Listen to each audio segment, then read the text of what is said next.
साहू साहब, आप हिस्ट्री के काफी जानकार हैं और खासकर पार्लियामेंट्री हिस्ट्री के। आपको क्या लगता है कि ये जो इमरजेंसी का शोर अचानक खड़ा किया गया, और ये तो सोचा समझा है, ये ऐसा नहीं कि केवल स्पीकर साहब ने बोल दिया।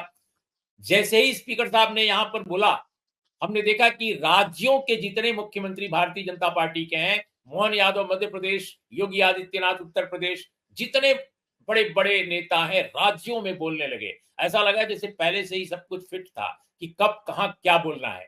तो ये अचानक जो इमरजेंसी का मामला आया है, कैसे देखते हैं हिस्टोरिकल पर्सपेक्टिव में इसको आप? उमेश जी, बहुत धन्यवाद ये मौका मुझे दिया आपने बोलने के लिए।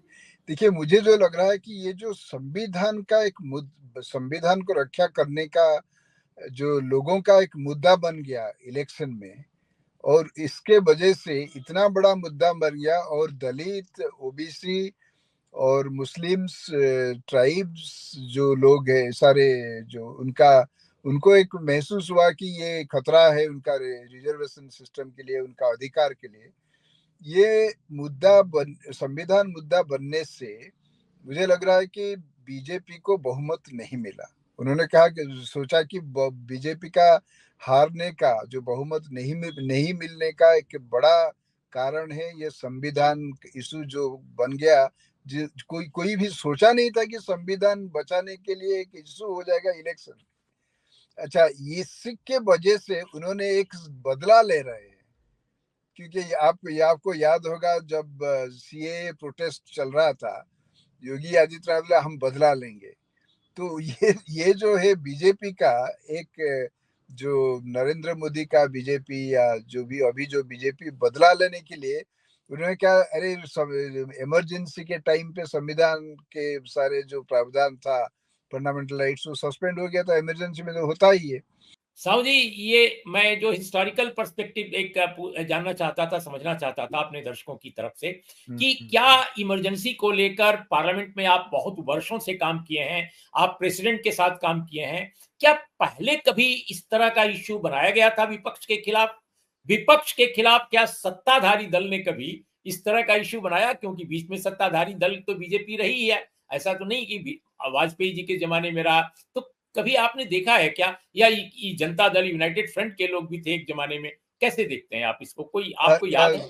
ये उन्होंने जो ये इमरजेंसी का मुद्दा बनाया, और जी। स्पीकर ने जो आप चेयर से एक स्टेटमेंट जो उन्होंने पढ़ा, इंदिरा गांधी का नाम लेके, कांग्रेस का नाम लेके, ये तो होना नहीं चाहिए, क्योंकि उन्होंने एक रिवेंज संविधान मुद्दा बना दिया, हमको मेजर बहुमत से कम करा दिया। इसीलिए उन्होंने बोला कि इस इमरजेंसी में तो फंडामेंटल राइट्स, लाइफ लिबर्टी का विड्रॉ किया था। इसीलिए उन्होंने बोला कि हमला हुआ था उस 1975 जून में, इसीलिए लाया। लेकिन स्पीकर साहब ने जो चेयर से बोला, उनका जो स्टेटमेंट आया, उसमें इंदिरा गांधी का नाम रहा। तो ये देखिए, अगर किसी को एक आप आरोप लगाते हो, ठीक है नहीं ना, साहू जी, वो मुझे माफ कीजिएगा, बिल्कुल आई एम वेरी सॉरी, कि क्या आपने कभी अतीत में किसी भी गैर कांग्रेसी सरकार जो केंद्र में आई हो, लीडरशिप जिसकी गैर कांग्रेसी रही हो, क्या इस तरह का कभी नहीं रिजोल्यूशन, नहीं इस तरह का कभी कोई नहीं नहीं, कोई इस तरह का रिजोल्यूशन या स्टेटमेंट में कहीं देखा नहीं, शायद नहीं हुआ है। देखिए, नंबर वन, जब ओम बिरला स्पीकर जो इंदिरा गांधी का नाम लेके बोले, इंदिरा गांधी में सदन में तो है ही नहीं, उन्होंने तो शहीद हो गए।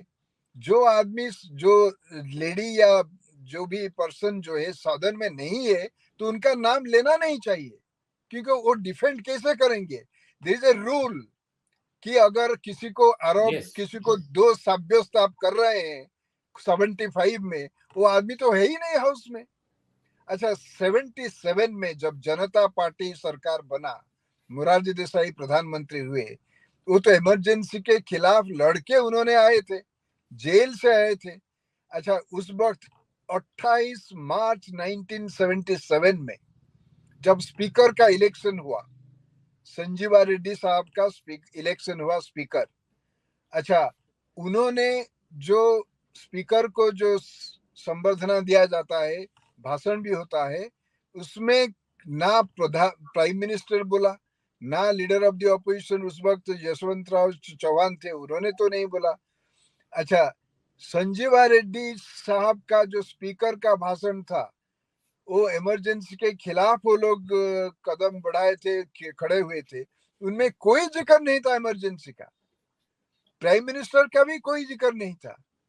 अच्छा, सिर्फ डीएम के मेंबर, अभी जो कांग्रेस का अलायंस पार्टनर है, वहां एक मुझे याद नहीं हो रहा है, 28 मार्च को 1970 उन्होंने कहा कि 19 मंथ्स ऑफ जो जेल हम झेला है, ये जो इलेक्शन हुआ है, ये इलेक्शन दर्शाता है कि लोगों ने डेमोक्रेसी को पसंद करते हैं, इतना ही बोला।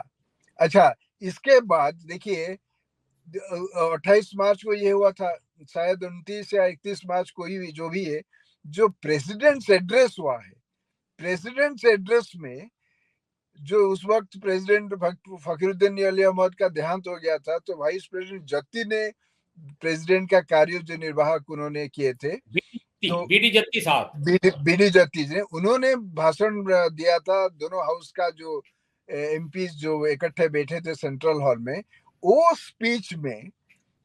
स्पीच में इमरजेंसी का जिक्र था। वहां क्या क्या जिक्र था मैं बताता हूं। मैं आज वो डिबेट पढ़ा था, वो पढ़ा था कि देखिए, ये हमारा जो संवैधानिक अधिकार को सस्पेंड किया गया, इमरजेंसी लगाया गया, मीडिया जो है सरकार का प्रवक्ता बन गए। अच्छा, ये बात था कि Doordarshan, all India radio, films division सरकार का प्रोपेगेंडा कर रहे हैं।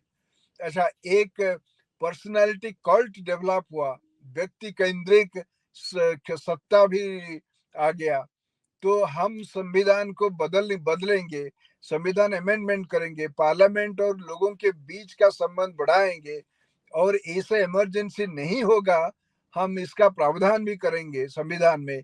ये सारे चीज हुआ है। और प्रेसिडेंट का भाषण में 77 वो जो चीज आया है, अगर एक बार आ गया है ये डिसअप्रूवल ऑफ इमरजेंसी, तो संसद की जो गरिमा है, जो कन्वेंशन है, दूसरा बार नहीं आना चाहिए मेरे समझ में, ठीक है ना। तो अगर 77 में ये कंडेम किया गया है, तो फिर अभी क्या जरूरत है।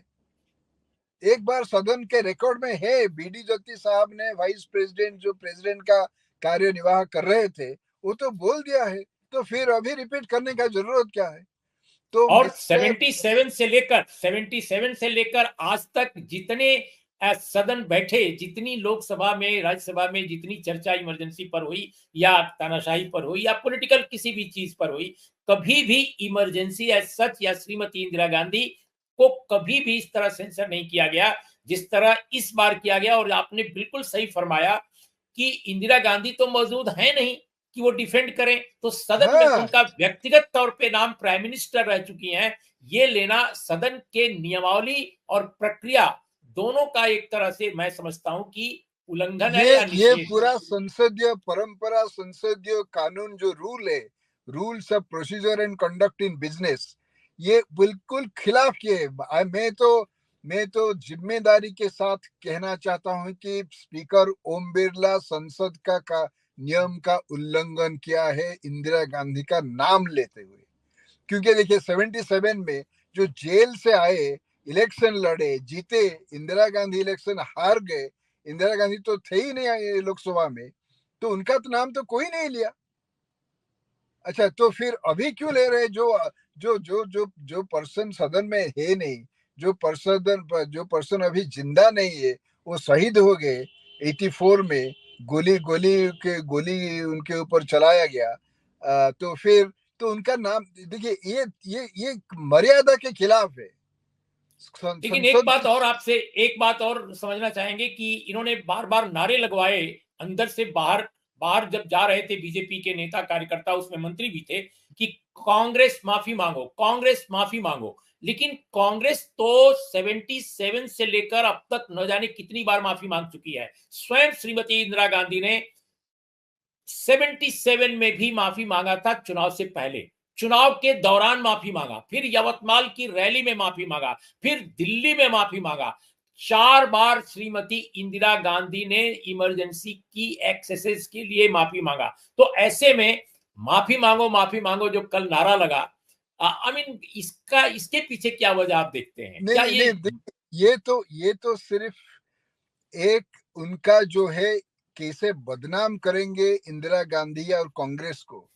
कोई, ये मैं तो बोल रहा हूँ ना, ये मर्यादा का खिलाफ है।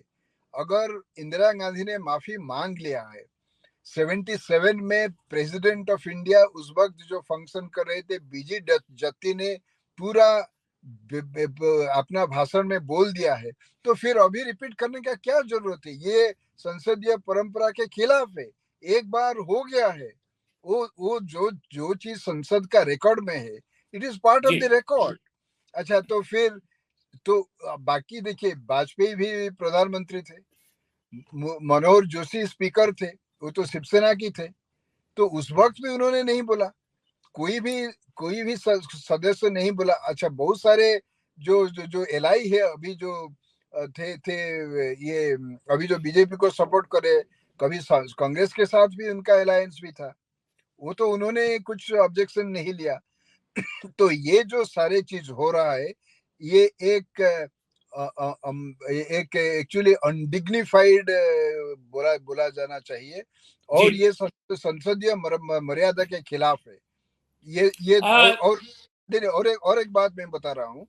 जी एक प्रधानमंत्री जो थे, जो भी प्रधानमंत्री होते हैं या स्टेट क्राफ्ट में जुड़े होते हैं, ये राष्ट्र का कार्य में जो जुड़े, कुछ मिस्टेक हुआ है, जो कुछ हुआ है, वो संसद का जो मतलब स्पीकर है, वो उसके ऊपर रिफ्लेक्ट नहीं करना चाहिए। आप पॉलिटिकली बाहर कीजिए। वो पार्टी तो हमेशा क्रिटिसाइज किए हैं, बहुत सारे पार्टी क्रिटिसाइज किए हैं। सीपीआई सपोर्ट किया था, सीपीएम सपोर्ट किया था, सॉरी शिवसेना सपोर्ट किया, नहीं नहीं, सॉरी शिवसेना सपोर्ट किया था। और अभी तो आया है कि आरएसएस उस वक्त का जो थे चीफ, उन्होंने भी एक चिट्ठी लिखा था इंदिरा गांधी को सपोर्ट। एक नहीं दो चिट्ठियां लिखी थी, और डीआर गोयल ने उस वक्त किताब लिखी थी, उसमें वो दोनों चिट्ठियां हाँ, अच्छा, मौजूद हैं, डीआर गोयल साहब की। हाँ, तो ये सारे चीज हुआ था।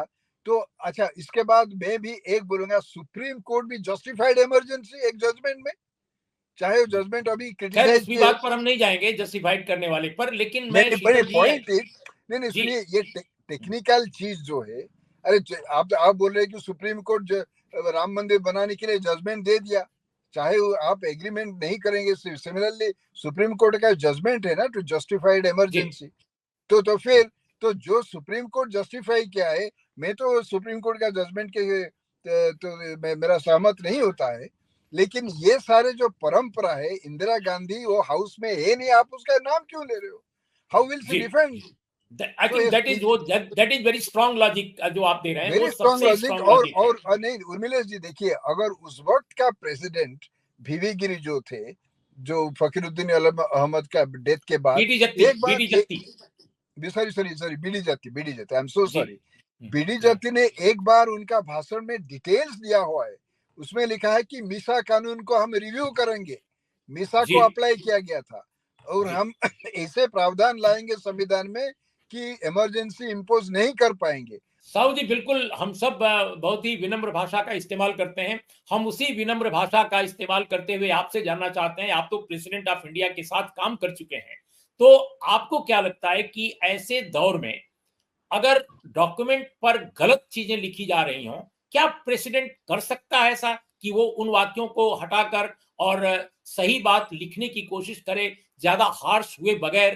क्या वो इस तरह की टिप्पणी कभी आपकी जानकारी में नारायणन साहब के समय, राधा कृष्णन साहब के समय, जाकिर हुसैन के समय, राजेंद्र प्रसाद के समय कभी ऐसी स्थिति आई कि जो डॉक्यूमेंट पेश किया गया सरकार की तरफ से, उससे इतर भाषण दिया प्रेसिडेंट ने? कभी ऐसा घटना? देखिए, जो प्रेसिडेंट का भाषण पार्लियामेंट में, जो जो पहला सेशन में भाषण देते हैं, अभी इलेक्शन के बाद या बजट सेशन जब शुरू होता है, उस वक्त जो से थे, वो सारे प्रधानमंत्री ऑफिस में ड्राफ्ट होता है। ठीक है, तो वो प्रेसिडेंट ड्राफ्ट ऑफिस में ड्राफ्ट नहीं होता। एक भाषण जो है प्रधानमंत्री ऑफिस में, ये भाषण मैं भी खुद ड्राफ्ट किया था, मैं जब प्रधानमंत्री ऑफिस में था। तो लेकिन मैं तो और कोई प्रेसिडेंट के बारे में कुछ बता नहीं पाऊंगा, मिस्टर KR नारायण के बारे में बता सकता हूँ। वो जी जब बताएं। दो बार भाषण प्रिपेयर होके प्रधानमंत्री ऑफिस से आ गया, ठीक है ना, मुझे याद एग्जैक्टली कौन सा साल का याद नहीं है, लेकिन पहला भाषण जो 98 का था, लगता है 98 का या 99 का, तो मिस्टर नारायणन ने सेकुलरिज्म के ऊपर एक पारा जोड़ दिया, जो सेकुलरिज्म का कुछ भी उस पूरा भाषण में जिक्र नहीं था। मैंने खुद देखा है, mister Narayanan by hand wrote. अच्छा, जब उस स्पीच में अगर मिस्टर प्रेसिडेंट कुछ चेंज करते हैं, फिर वो कैबिनेट के पास जाता है, फिर प्रधानमंत्री के पास जाता है। मिस्टर वाजपेयी ने वो पारा को रिटेन किया, उन्होंने काटा नहीं। सो इसीलिए मिस्टर प्रेसिडेंट जो है, जो ऑफिस में इतना सब सर्वोच्च ऑफिस जो देश का होता है, वो चाहेंगे तो हो सकता है, लेकिन subject to the approval of the prime minister and the cabinet. Okay और अगर कोई प्रेसिडेंट चेंज करता है, नॉर्मली प्राइम मिनिस्टर और कैबिनेट उसको सम्मान देके उसको रख देते हैं, लेकिन इसका मतलब ये नहीं है कि उस भाषण में जो उन्होंने लिख दिया कैबिनेट ने और प्रधानमंत्री प्रेसिडेंट ने पढ़ दिया, उनका भाषण को पढ़ दिया, इसका मतलब नहीं कि बाद में प्रेसिडेंट उसका ठीक कंट्री स्टैंड नहीं ले सकते। देखिए, मिस्टर प्रेसिडेंट नारायणन का भाषण में वाजपेयी का सरकार जो है उसमें लिख दिया, दो भाषण में लिख दिया कि मेरा सरकार संविधान को रिव्यू करेगा, तो वो भाषण मिस्टर नारायणन ने पढ़ दिया।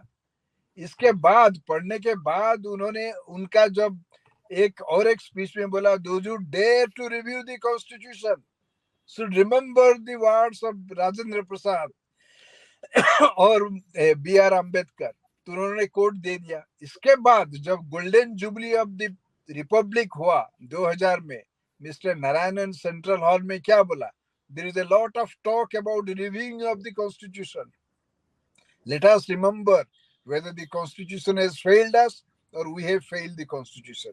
तो पूरा जो पार्लियामेंट स्पीच में जो भी उन्होंने पढ़ दिया था, ठीक कंट्री बात बोला। और मिस्टर वाजपेयी ने, उन्होंने जो रिव्यू करने के लिए एक तय कर दिया था, कमेटी बिठाने के लिए भी उनका जो सोच था, वो पूरा चेंज कर दिया। Instead of reviewing the constitution, he reviewed the working of the constitution, और जस्टिस वेंकैया चलिया कमेटी बैठा दिया। सो ये है प्रेसिडेंट का पावर। साहू जी, आपने जो बात अभी कही है, मैं समझता हूं कि ये हिस्टोरिकल बात है, और ये मैं समझता हूं कि शायद पहली बार सामने आया है पब्लिक प्लेटफॉर्म पे। और हम तो फिर एक बार सैल्यूट करेंगे KR नारायण साहब को। समाज के उत्पीड़ित तबके से वो भी आए थे, लेकिन जो विवेक, जो विजडम और जो करेज और जो commitment to national integrity and national unity, वो जो दिखाई देती है उनके वक्तव्यों में, हम फिर एक बार सैल्यूट करेंगे। नहीं, उर्मिलेश जी, देखिए, वाजपेयी साहब ने प्रपोज किया सावरकर को भारत रत्न देने के लिए। मिस्टर नारायणन के वजह से भारत रत्न नहीं मिला सावरकर को। वो मालूम है, वो किस्सा मालूम है, हम लोगों ने इसको देखा है, पढ़ा है।